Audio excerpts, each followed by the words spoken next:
c'est une réunion publique à l'hôtel Citadel à Jérusalem pour la première fois dans une élection électorale française pour la présidentielle. Pour Éric Ciotti, c'est que Jérusalem est la capitale indivisible de l'État d'Israël.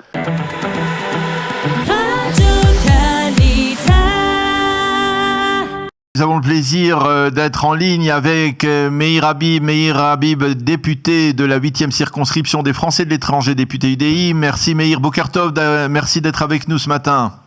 Boker Tov, Shavua Tov, Mevorach, mon cher Daniel, je suis heureux de vous retrouver. Alors, on est heureux de vous retrouver également parce que vous êtes ici dans le cadre, bien entendu, de ces élections présidentielles. Dans 2 semaines, on est à moins 14 jours du premier tour des élections présidentielles en France, et vous accompagnez Éric Ciotti, qui était un des candidats, on va dire, des Républicains pour l'élection. C'est Valérie Pécresse qui représente les Républicains, mais Éric Ciotti, c'est un des grands leaders de cette branche politique en France. Alors, vous allez être présent ce soir dans une sorte de réunion, de meeting électoral à l'hôtel David Citadel, c'est cela ? Oui, c'est une réunion publique à l'hôtel Citadel à Jérusalem pour la première fois dans une élection électorale française pour la présidentielle. Ma décision est que cette réunion électorale aura lieu à Jérusalem, capitale éternelle et indivisible de l'État d'Israël. Alors ça c'est important, on connaît votre soutien inconditionnel bien entendu pour Israël et pour Jérusalem en particulier, mais ce qui est intéressant c'est de savoir quelle est la position par exemple d'Éric Ciotti dans ce dossier. Sa position personnelle est la même que la mienne, c'est que Jérusalem est la capitale indivisible de l'État d'Israël.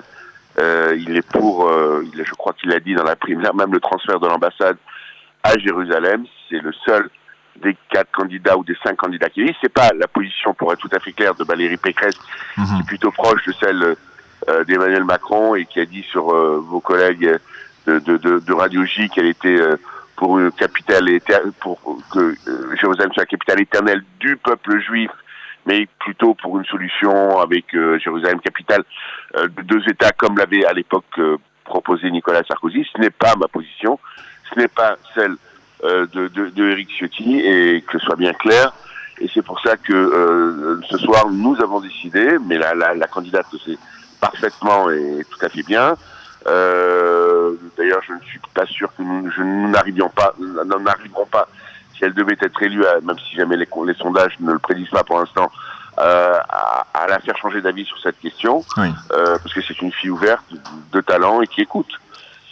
Alors justement, on a vraiment l'impression que ces présidentielles, elles sont focalisées autour de sujets franco-français, très peu de développement internationaux, à part bien entendu la crise avec l'Ukraine, et on parle vraiment pas beaucoup du Proche-Orient. Ça serait intéressant justement de savoir quelle est la position, par exemple, d'Éric Ciotti, de la famille des Républicains, de Pécresse sur le dossier iranien, parce que on le sait aujourd'hui, il va y avoir à partir de ce soir et demain un sommet historique avec des ministres des Affaires étrangères de pays arabes, des accords, résultats, on va dire, des accords d'Abraham qui ont été initiés par le précédent gouvernement. Il est clair que c'est une préoccupation en Israël, cet accord de Vienne qui semble à nouveau, qui va apparemment être à nouveau signé, comme si les Américains voulaient à outrance le signer, mais peut-être aussi les Français. L'accord de Vienne est un mauvais accord, je l'ai dit publiquement. Je l'ai dit à la Commission des Affaires étrangères, dont j'étais vice-président pendant des années. Je suis contre cet accord, et si jamais, je suis très heureux qu'il y ait par exemple un sommet à titre personnel en Israël ce soir, dans la continuité des accords qu'a signé Benjamin Netanyahou, unique des accords d'Abraham, magnifiques accords où Israël a se rapproché de la paix et arrivé de la paix avec certains pays arabes sans rendre 1 cm² d'Israël, c'est à noter. Mais si jamais ce soir, ce sommet devait aboutir à entériner les accords de Vienne, à titre personnel, je pense que ce serait un mauvais accord. Alors, en France, tout le monde est dit publiquement on est contre l'Iran nucléaire, mais on accepte aussi bien un accord où, lorsqu'il avait été en vigueur à l'époque, l'Iran a roulé le monde dans la farine. Et est-ce que vous pensez un seul instant que l'Iran va respecter cet accord. Son but absolu et ultime, c'est d'avoir l'arme nucléaire. Les Israéliens l'ont prouvé, Netanyahou notamment, en envoyant le Mossad au fin fond de Téhéran pour amener des centaines de dossiers qui prouvaient par A plus B de preuves que l'Iran était en train de se nucléariser. Et à la différence de la Russie, les islamistes n'ont aucune limite.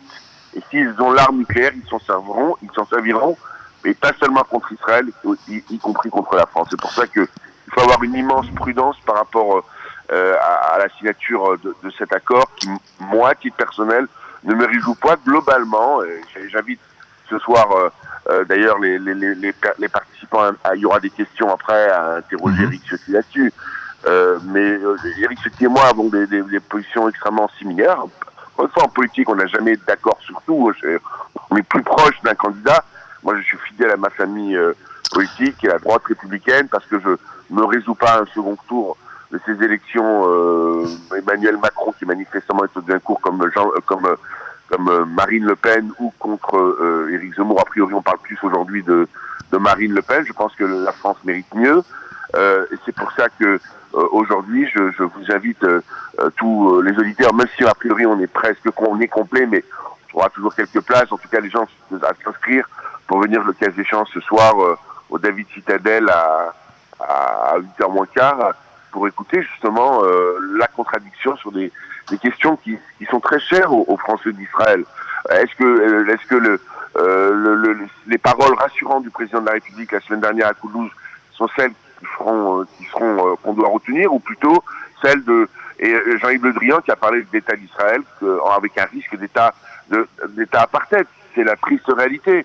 Ou est-ce que c'est le président qui s'est félicité par tweet la libération du chef des frères, un des leaders des frères musulmans qui avait inventé le BDS, qui s'appelle Rami Shahat en Égypte, qui était dans une prison égyptienne, ou celui qui condamne aussi l'antisémitisme. Donc il y a parfois un double langage que je ne comprends pas, ou la France qui vote, et beaucoup d'entre vous ont écouté ma question dans l'hémicycle à Jérusalem, sur le vote, encore une fois, à l'UNESCO pour faire de Har-Habayit le lieu le plus sacré du judaïsme, un endroit exclusivement musulman, après avoir islamisé le tombeau de Rachel et le Marat à Marpella à Hebron. C'est ça la triste réalité, mon cher Daniel.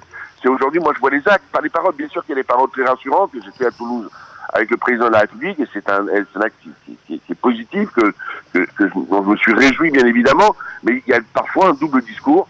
En tout cas, ma position, vous la connaissez, celle de Éric Ciotti, très proche d'Angèle, et j'ai beaucoup discuté par ailleurs avec Valérie Pécresse. Je ne désespère pas. On ne vient pas seul d'ailleurs, Daniel, ce soir. Il y aura 4 sénateurs de la République avec une liste unique. Nous sommes 6 parlementaires, 2 députés et 4 sénateurs ce soir à Jérusalem. C'est pas rien dans une campagne électorale. C'est dit l'importance que dans la famille républicaine, et modestement, je pense que j'ai ma part dans tout ça, dans ce travail de sensibilisation du politique français sur l'importance, pour l'intérêt de la France, de l'État d'Israël. C'est pas simplement pour l'intérêt d'Israël. Israël est un État fort, puissant, qui, Baruch Hashem, peut se défendre tout seul. Je pense que c'est l'intérêt de la France de changer son logiciel de pensée par rapport à Israël, par rapport à Jérusalem, par rapport à la Judée, par rapport à la Samarie. Moi, c'est ma conviction absolue. Est-ce que j'y arrive? C'est jamais totalement. On fait le maximum, on pousse au maximum, on explique les choses, parce que c'est pas, encore une fois, on n'est pas... tous ces arguments sont expliqués, on peut le comprendre plus que jamais aujourd'hui quand on voit la nouvelle géopolitique. Vous avez parlé de l'Ukraine, on pourrait parler de l'Iran, on parle du conflit israélo-palestinien, on parle du Hamas à Gaza qui continue, on parle de l'attentat qui a eu encore lieu sur des civils par des Arabes israéliens à qui je vais avoir il y a une semaine, il y a quelques jours de cela à Beersheba, dont il y a eu quelques lignes en France, même pas quelques lignes. La presse française, Le Monde et Libération ont mis des guillemets en parlant d'attaques terroristes. Il y a de quoi vomir, si vous me permettez de parler un peu crûment. Eh bien, Meir Habib, merci beaucoup d'avoir répondu ce matin à nos questions, et donc on peut qu'inviter nos auditeurs à venir donc ce soir à 19h45 donc à l'hôtel David Citadel pour cette réunion. Et nous serons avant ça, si vous me permettez un mot, nous serons à Natania à 11h sur le Kikar de façon informelle à la rencontre des Français de Natania aujourd'hui ce matin. Ok, alors ça aussi on va faire passer. Donc deux rendez-vous avec Éric Ciotti et Meir Habib. Donc ce matin à 11h au Kikar à Netanya et ce soir à 19h45 à Jérusalem à l'hôtel David Citadel. Merci beaucoup Meir Habib. On aura l'occasion de se reparler certainement parce que vous n'avez pas encore posé votre candidature pour les élections législatives qui vont intervenir tout de suite après les présidentielles. On aura l'occasion probablement d'en reparler. Merci Meir d'avoir été avec nous ce matin. Bonne journée. À bientôt. Shabbat À bientôt. Bye bye. Shabbat Tov.